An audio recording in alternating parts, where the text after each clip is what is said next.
Alright, this video is not a install video, bit by bit, of how to get this project done. I don't really do those or make those kind of videos. This is just illustrating what I'm changing in hopes to get a better drag launch. Currently the car has Coney yellows for shocks in the rear, which are adjustable, and Coney yellows for struts in the front. Those are also adjustable via this knob. They're much more of a street and autocross and road race shock and strut combination. That's just what I got, and that's kind of what I use the car for, but I also drag race the car. I've been 163, 164 in the 60 foot pretty regularly when the car does what it's supposed to do, but I'm not really getting weight transfer to the rear as good as possible. I'm on the brink of pulling a wheelie. Some of the track photographers' photos show that the car is fully extended, but it's just not transferring the weight, and that's with the Coney yellow shock or struts on the softest setting. So just to illustrate a before and after, I'm going to try and lift the car by the fender as hard as I can.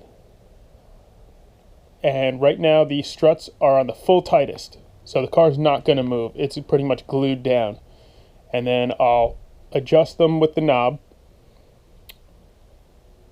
grab the fender and lift up again, and you'll see some movement, and that will be at full loose, but it's not enough with these shocks and struts, mostly the struts, to transfer the weight to the rear. So what I've went and bought, I know that Viking, AFCO, QA1, they all make these crazy awesome and adjustable drag struts for the front for third gen cars, but I went with the less expensive version, the tried and true Lakewood 9010 drag strut for 82 and up Camaro Firebird, part 40510. People have used these for a long time. They do what they're supposed to do, and that's quickly lift the front end up, slowly set it back down. That's what the 9010 means. I'm no suspension expert. I get most of my knowledge from people who have been drag racing for a while and just are kind enough to pass it on to me. But all right, so again, they're at full tightness. Hold on, let me get the knob on there. So full tight, they're already there. Let me put the camera down. So when I grab and lift,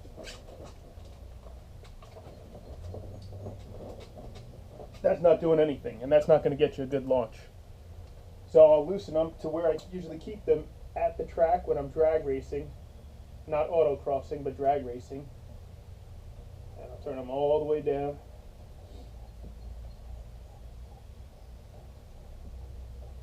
And that's 2.5 turns from lock to lock. Now I'll have a little bit of movement.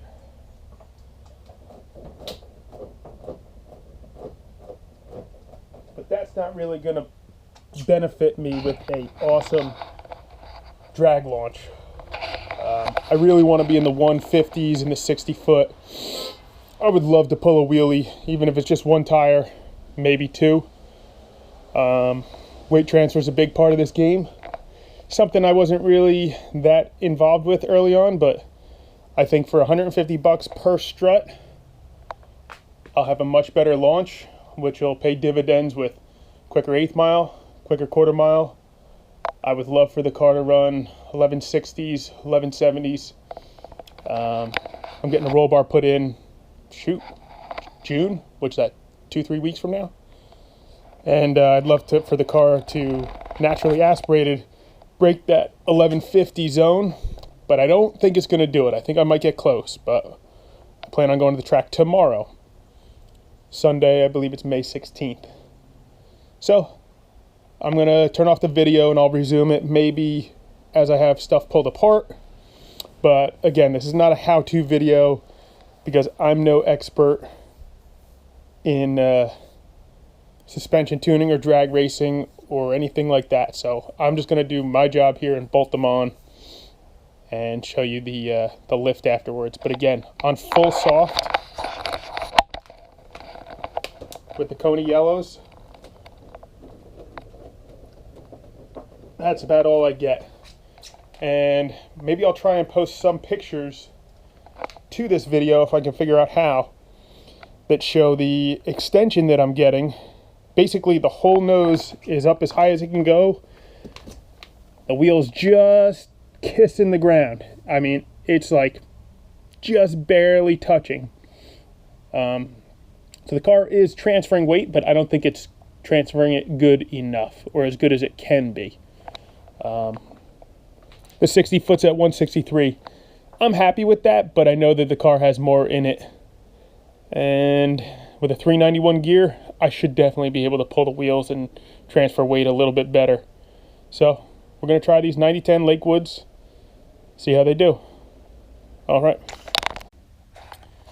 right, so we're back at it.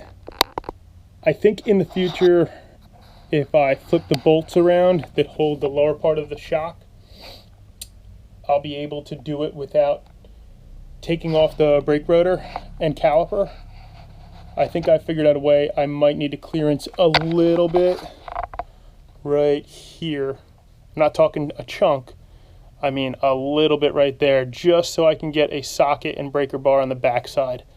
Then I won't have to go through the brake caliper and rotor removal. But that's for another day. I got the race tomorrow, so today I'm not getting creative with the fab work or anything. I got a chain holding the spring just for safety. And here are the two struts side by side. So the Coneys that I have on there for street and autocross, not sure if you can read that. And then the Lakewoods right next to it.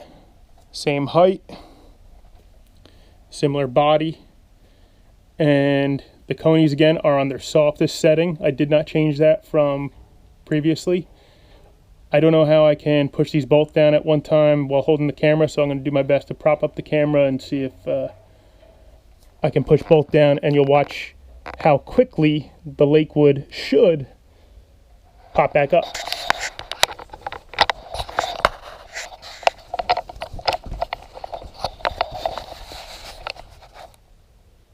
All right.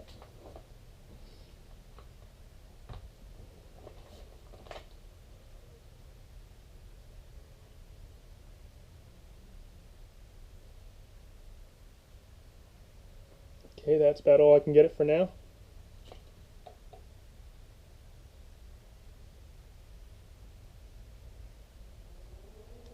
So you can see there's clearly a difference. The Coney is still coming up. That's crazy. I did not expect it to be that much. Do it again. Coney's on the softest. I could try and change it to the hardest, but I don't think anything's going to really do much difference. That Lakewood comes up real quick. Okay, they're not all the way down, but my fingers are running out of room.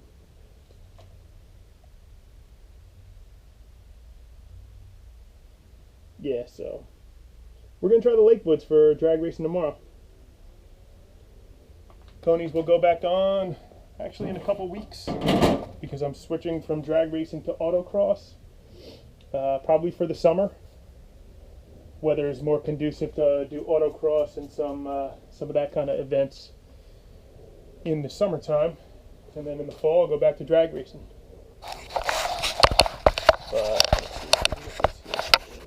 Just for anyone who's totally new to all this stuff, again, this is not an install video.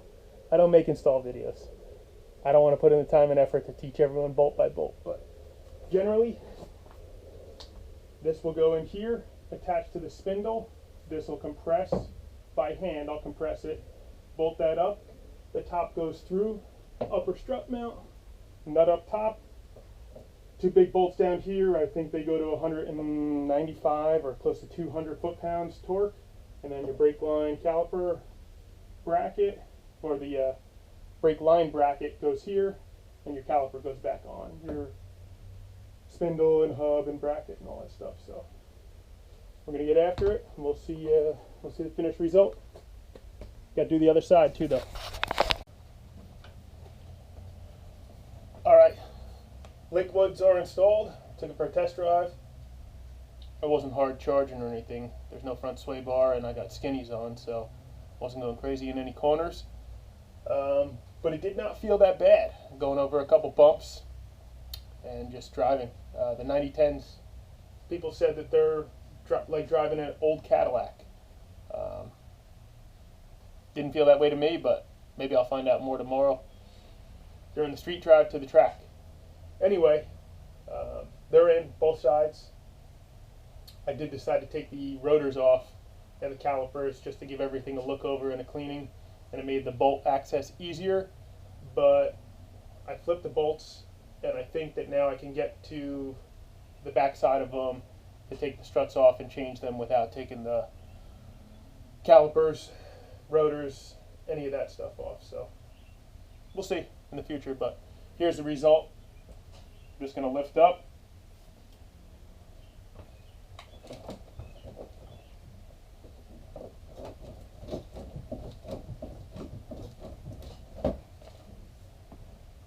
So a lot more lift to them.